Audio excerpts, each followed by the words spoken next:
which I'll be able to communicate with you in BSL today. I was very fortunate, alongside two of my ministerial colleagues, Aileen Campbell, who is the Minister for Public Health and Sport, and also Maureen Watt, who is the Minister for Mental Health, to have a BSL awareness session from Deaf Action last week, in which we were able to see a video of Deborah talking about her own circumstances and also issues affecting the deaf-blind community. It was extremely worthwhile, and I think also very important that ministers such as myself, who will be lead responsibility for BSL, and also Aileen and Maureen, who will have responsibility through the healthcare system for many of the issues which are relevant to the deaf and deaf-blind community, took the time to understand a little bit more about BSL and the deaf and deaf-blind community and the issues that affect individuals within those communities. That said, one awareness-raising session is not going to make me an expert. I'm fully aware of that, and that is why groups such as this are so crucially important as we look to bring forward the first national plan as a result of the BSL Act being passed. I was privileged to be in the chamber when the Act was passed, and among what I think were many momentous occasions during the last session of the Parliament, I have to say the reaction that greeted the passing of that legislation, I think, was up there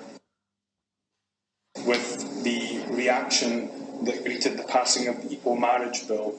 in terms of the outpouring of emotion and gratitude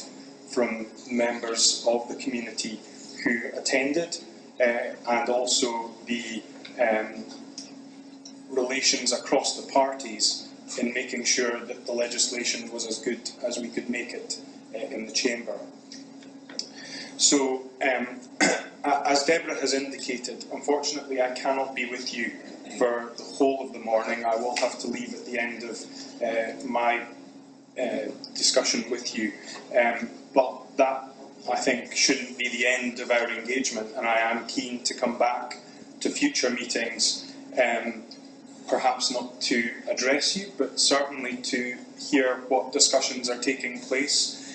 So please do continue to keep me informed of when the meetings are taking place, and I will look to ensure that I can come back and hear from you, because I think it's really important for me as the Minister with lead responsibility to build as good a relationship with yourselves as possible. That will help ensure that the